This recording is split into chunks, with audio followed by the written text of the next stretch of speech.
Jason walked 2.5 hours every day to get to work because he couldn't afford a new car.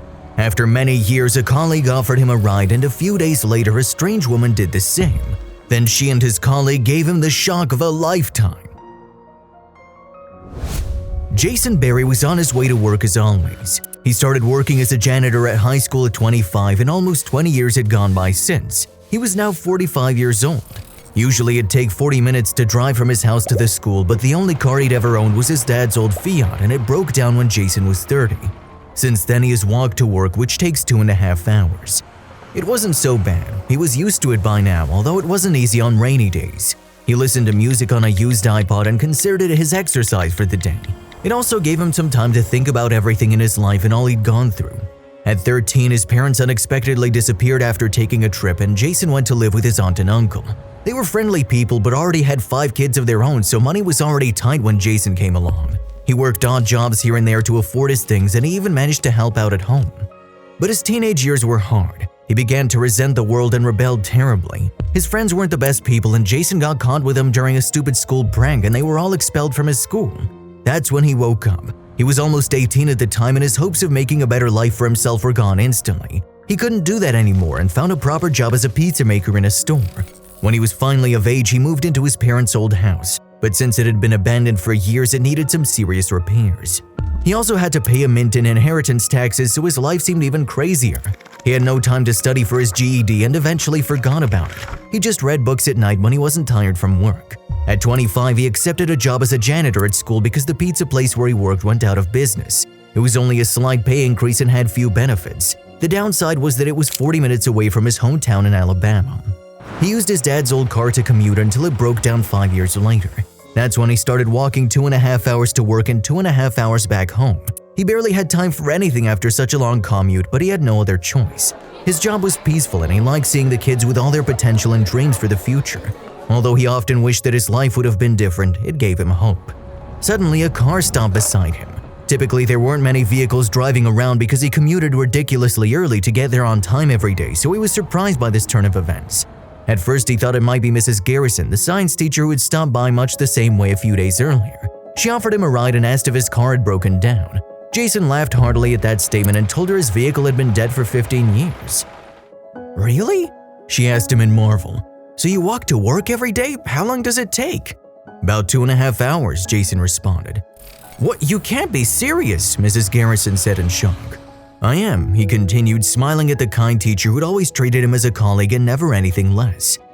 "That's insane and remarkable, of course. You must be in great health then," she added, laughing breathlessly. "I guess," Jason replied, not knowing what else to say. It was nice to get a ride to school. They got to school and Mrs. Garrison gave him a bright smile. "You can ask me for a ride any time, at least to a bus stop or something." "Oh, I'd have to take so many different routes on a bus that it's such a waste. Also, most of them don't even get close to my house. Walking's much easier," Jason explained. "But thank you for the offer. I might take you up on it sometime." Although he said that he knew he would never ask for such a favor, he didn't want to be a burden to anyone. If someone offered, he would accept it, but he wouldn't make the first move. Some of his other colleagues asked him about the matter that day, and he confirmed his long daily walks. They all marveled at his work ethic, but Jason was glad that they didn't judge him for not being able to afford a car. Now standing by the road, another person stopped beside him, and it wasn't Mrs. Garrison. It was a stranger, a much older woman, but she had the same kind smile as his teaching colleague. "Where are you going, young man?" she asked, rolling down the window as she halted her car beside him on the road.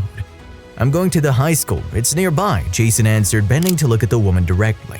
"What a coincidence! I'm going to this school too. Why don't you come with me?" the woman offered. "Oh no, ma'am. I couldn't trouble you like that," Jason responded, shaking his head but grinning at the woman. "It's no trouble at all, and you can guide me because it's actually the first time I'm going there," the woman insisted. "Well, it's really easy. You just go down straight through this road and you'll find the signs. There's really no way to miss it," Jason explained, gesturing towards the street. "Please come with me. It'll make me feel better to think I helped someone today. I haven't done my good deed for the day, please." Alrighty then, Jason finally accepted because he didn't want to be rude to the kind woman. Also, his feet could use a break. The ride to the school was quiet except for the lady's music, Chuck Berry. Jason hummed along and enjoyed the unmistakable sounds of his guitar. "Do you like Chuck Berry?" the older woman asked.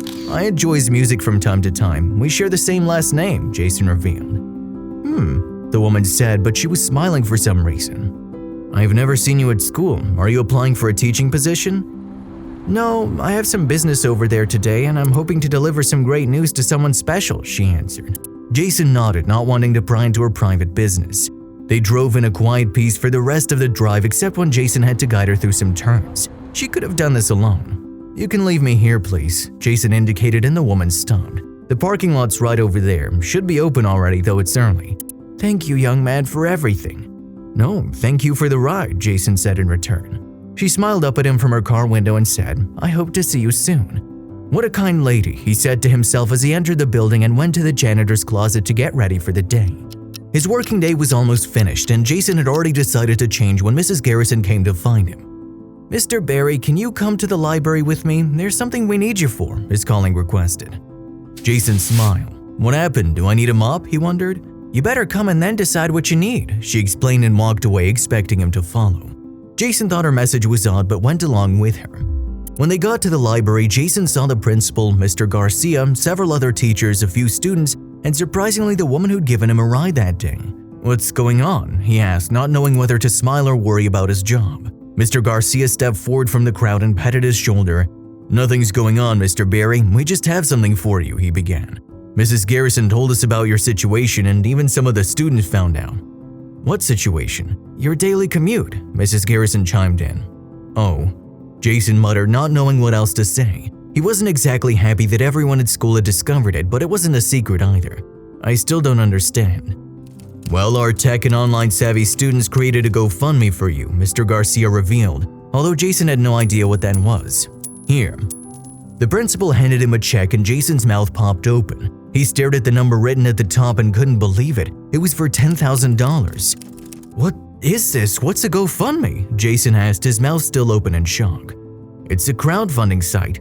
Basically, people post about good causes and others donate as much as they want. The link was shared around and it reached the goal, Mrs. Garrison explained. You can buy a decent car with that money. Jason's eyes watered and he shook his head as if it wasn't real. But that's not all, Mr. Garcia continued.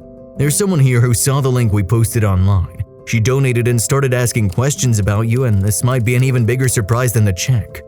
Suddenly, the lady who had given him a ride stepped forward with a tentative smile and began her tale. Years ago, my husband and I went on a vacation to an island far away from here, but our small plane crashed. We survived but lost everything we had, including our IDs, passports, and money. Jason frowned at her.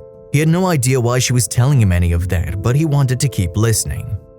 Well, my husband got sick shortly after. Luckily, some local residents found us, but sadly he didn't make it. Since I had no ID or anything, there was no way to get back home. I had to live on that island for decades because there was no embassy and no way for me to leave. But I finally made it back a few months ago and I was looking for someone important, the lady continued. Jason stared at her, his heart pounding in his chest. He thought he knew where this was going, but he couldn't be sure. He didn't want to hope for something that great. I finally got in touch with my sister and her husband, but they didn't know where my son was. I didn't know how to find you until that post showed up on my Facebook page. The post stated where you lived and where you worked. I had no idea you'd still be living in our old house. I thought my sister would have sold it to raise you, she continued, tears streaming down her face. Jason couldn't hold his own emotions any longer. My name is Rachel Barry, my husband was Charles Barry, and you're Jason, she revealed, making Jason close his eyes in pain and joy. Everyone around them was in tears by that point as well. Aunt Sylvia said you probably died, but yeah, she gave me the house and moved to Utah shortly after I turned 18, Jason said, choking on his words. Can I hug you? Rachel asked, extending her arms and pursing his lips. Jason could only nod and raise his arms to hug his mother for the first time in over 30 years. Everyone clapped at this touching reunion. When they separated, Jason thanked each person at the library for the money and for making the situation possible. He eventually bought a decent car but continued working at the school. The only difference was that his mother moved back into their home. She encouraged him to study and get his GED, and he finally did it after a few months. He enrolled in night classes at the local college and earned his degree in literature, as books had been his hobby for such a long time. When he graduated, Mr. Garcia offered him a job at that very same school. If you liked the video, please give it a thumbs up and consider sharing it with someone who may find it interesting. Thanks for watching, and I'll see you in the next video.